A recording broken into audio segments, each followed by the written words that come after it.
One Question is designed to give subscribers valuable insights on how executive leaders in college athletics think about key issues on their respective campuses, in their departments, or within their leagues and conferences.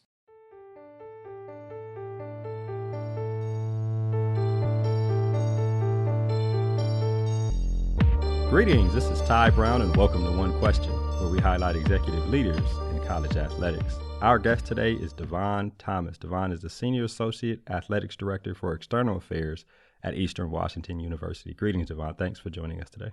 Oh, man, thanks for having me. I'm excited to participate. Now, Devon, you've been in college athletics for roughly 16 years. Early on, you were in strategic marketing. You did that for around 6 years, and then you transitioned into development. You find yourself now at Eastern Washington working for a veteran leader in Lynn Hickey. And I guess the question I have for you is, how has your understanding of organizational leadership within athletics and really the whole department evolved since you've been there for the past year at Eastern Washington? Well, I mean, that's an interesting one. I'm one of the, I guess, the lucky ones that I've seen this collegiate athletics profession from a number of vantage points. First as a student athlete, and then, unpaid intern and coordinator and director and assistant AD. So I've had a chance to see this thing from a number of different facets. Over the past year, my understanding has really evolved more into an appreciation for organizational leadership. In this business, when I got into it, it was, hey, put your head down and grind, just work. If you can come in and do the work, you'll be successful. Well, what I gave very little credit to were the team leaders, the senior staffs at the different institutions that I've been a part of, the work that they were doing to allow me to just come in and put my head down and work. And so sitting in, the chair that I do right now, it's an appreciation of the responsibility that I have to my team members, because I've got some staff, some teammates that they want to do the same thing. They want to be able to come in and be excellent at what they do, and in order for them to be able to do that, I have to be, and our senior leadership team have to be on our P's and Q's. We have to be able to chart a foundational direction so that we have team members that can come in and just do the work.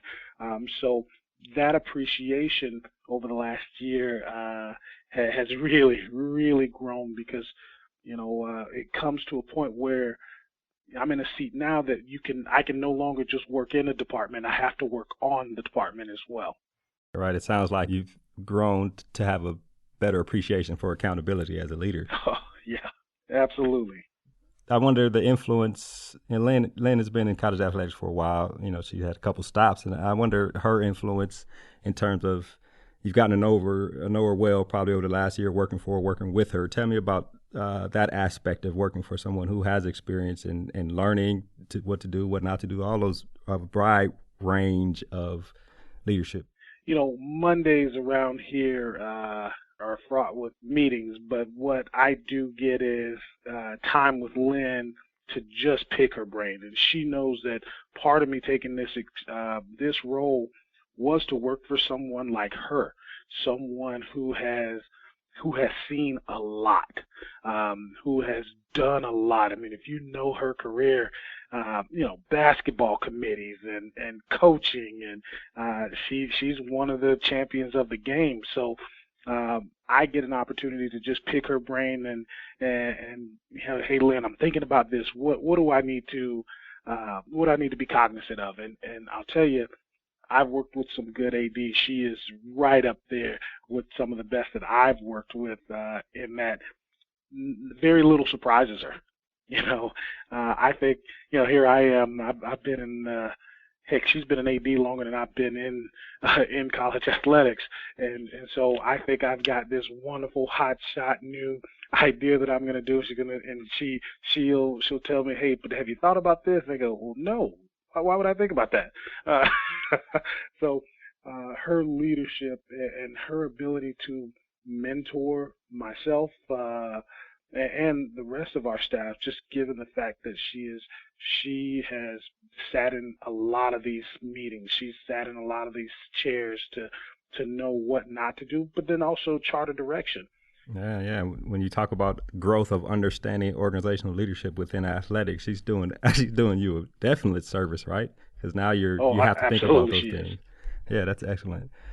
And you talked about accountability, right? It's like the perfect learning experience. You think about your current position, right? You've kind of grown up in marketing, spent a lot of time in development, which is all important to athletics departments and revenue generation. Your position now, external affairs, seems to tie all of your previous experiences together. What aspects of what you do now do you keep close to vest because it's where you are most comfortable?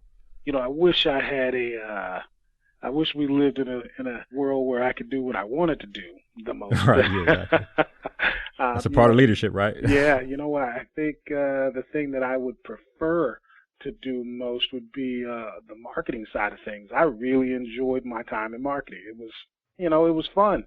I was the guy that they came to see when, hey, Devon, you got some giveaways? Everyone wants to be your friend when you have all that stuff. All the promotional stuff, right? We could sit in the office and, we threw footballs around, we played games, we went out and with my team, and we'd say, hey, listen, if no one can do this promotion, then we can't do it. So Wednesdays at UCF, we'd go out and we'd try every single promotion. Can it be done? And so the spitballing around that is the stuff that I'd love to do, but given the climate that is intercollegiate athletics, that is funding, that is revenue generation. I'm fortunate that I have a background in annual giving and development. That's where I spend probably the most of my time because it's so important. Right, and it's like you said, it's very important. I do have a quick side question, though. You mentioned that you guys would go out on Wednesdays and try the promotion out, like on campus, before you decided to actually implement it. Tell me about that a little bit. Well, it was something I started at Idaho because we did the promotion where you do layup, free throw, 3-pointer, half court shot, right? Oh yeah, right. We've seen it a ton of times. Well, we did it at a few games at Idaho, and no one could make it. And so one day I had an intern meeting, and I just said, hey, has anyone ever seen this done? Well, no one had. I go, all right, you know what? Start now. Any promotion that is pitched, we have to see if it can be won. The fun for the crowd isn't necessarily something that no one wins. It's, from time to time, you want to know that something can be done. So Wednesdays we would go Wednesday mornings because generally we play Thursday games. So Wednesday mornings we invited all the interns in and anyone else in the department that wanted to go out to the court or to the football field, and we would just do the promotion. So it was a blast to do, and when after everybody's gone through once or twice, you go, okay, hey, it can be done, and all I need is just to see one person do it. If one person can do it, that means that it can be done, and we're moving forward. Now, we talked about how important development is and how important it has been for you in your career. I imagine, at some point you'd like to be an athletics director down the line. When you talk about your growth as a leader, I've talked to a couple of athletics directors, and one thing they say is you have to understand who you are in order to be successful in a position where you want to be. I wonder what challenge areas would the staff you work with and the people who work for you agree that you are constantly working hard to improve on as you continue to grow? Well, I don't know if they would agree that I'm working on it, but I really am. I think the biggest one for me is probably delegation. If you look at the arc of my career, I was fortunate, and I think there's some hard work there, but you also have to be a little lucky. I moved up the ranks, assistant director at Idaho, but there was no director.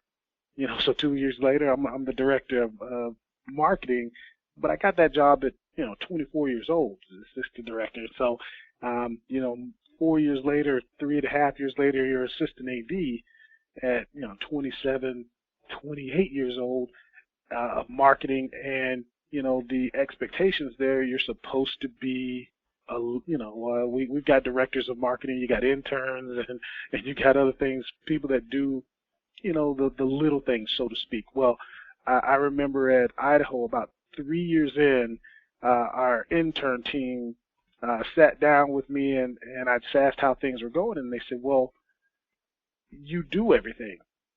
I go, well, yeah, what do you mean? I go, well, I'm here all day. You guys are in class. We have, we've got a game at 7 o'clock. At 1 o'clock, I'm done with script and everything. So yeah, I went and set up the table. I think I'm doing them a favor. I'm setting up the table and the promo. Look, you're explaining it to them. So I did this because of this. What are you guys talking about? Yeah, that's problematic, right? I went and got all the signs out and everything. And so they get there. I asked that they're there 2 and 3 hours before a ball game. Well, they get there and there's nothing to do because I've done it all. And it's good. And so I had to begin to understand then, oh, so you want to learn stuff. Okay. and for me it was, well, I still like to do this stuff. I'm not too good, for me, my take on it was, I'm not too good to bring out tables. I'm not too good to set up the promotional items. And they looked at it as, well, he doesn't let me do the job that I'm trying to get experience doing. And so there was that, and that's followed me quite a bit along my career, which is I have to let the folks get the experience that they need to get. I mean, truth of the matter is I didn't need 5 interns. I could have done it all, but we're in this to help students. We're in this to help student athletes and get, kind of grow the profession. So for me, it is the thing I work on even now is delegation. Well, Devon, you touched on 2 things there, but one, in terms of interns and graduate assistants and people who work with and for you, after they see that you're willing to do the work, you won't ask them to do anything that you won't do. I mean, beyond that, then they'll do it because they know you're willing to do it. After that, you're just getting in their way, right? I really am. And that's a big one as well. We do golf tournaments and everything, and afterwards, folks go, hey, we really like to thank Devon for his. They go, no, listen, I'm not gonna lie to you. I did very little here. This team is amazing, and truly, if I spoke up in the meeting, I would just mess it up. I am known for coming up with a dumb idea. Well, the second thing you touched on right at the beginning, I think it ties to this, which is important, is you were a nose to the grind, get things done guy, right? And the challenge of transition for people like that, and I'm the same type of guy, is when you go from that position to be a guy who just gets things done, knows that work hard pays the bills, you got to do what you got to do, and then you find yourself in a leadership position, and now you have to go from managing to leading. Right now you're more of the visionary. Like, that's a hard transition for people like you and me who are, nose to the grind, the get stuff done person. It's a very hard transition, and it's good that you acknowledge that that's one of the growth challenges that you're going through. It is. It's difficult because, I think for a while you evaluate a hard day's work, for, a decent day's wage for a hard day's work. You evaluate that on what did I actually do? What did I accomplish? And for me, the evolution of my career, it isn't necessarily, hey, Devon actually folded the shirts, but what I did was I made 3 or 4 decisions today that allowed Drew the freedom to fold the shirts and get this thing done. It allowed Nicole the opportunity to sell tickets today without encumbrance. She had all the decisions from my level that she needed. It allowed Dave Cook to write the article and get it out as fast as he could. It allowed Chris Caskey to go ahead and tweet and use social media the way that it's supposed to be done. And that is, in fact, how it's been, how I've had to evolve as a professional in this business, because truth of the matter is, there are days where you go, gosh, I went to 7 meetings today. What did I actually accomplish? And really the most that I accomplished was the text from my team members going, "Hey, what do you think about this?" And it's, "Yes, move forward. Yeah, go ahead. No, let's hang back on that one."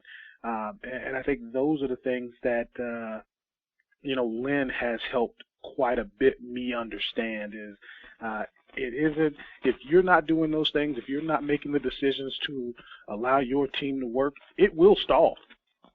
And your worth to this department is connecting all the different elements from marketing to social media to development to our ticket sales unit. Your work to this department is to keep all that running smooth, because we've got great team members here that they can keep this thing moving. Right. The evaluation process of what you're evaluating, right? If you evaluate based on a decision to allow the machine to work versus evaluating based on whether or not the shirts are folded how you like them to be folded, right? What are you evaluating, which is important. I'll say this, Devon, this has been a great conversation. If you keep being intentional about letting your staff know that that is a challenged area and you acknowledge it and you're trying to work on it, they will help you work on that. And of course, they'll love working for you. It sounds like you got a great thing going there at Eastern Washington, and I really appreciate you joining us here on One Question. Thank you so much. That was Devon Thomas. He is the Senior Associate Athletics Director for External Affairs at Eastern Washington University. And of course, this is Ty Brown with One Question. And keep in mind, the role of a leader is to create and maintain an environment that people want to be a part of.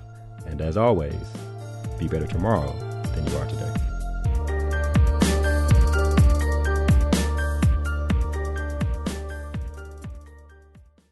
This episode of One Question is produced by Spades Media Group, solving problems using creative leadership.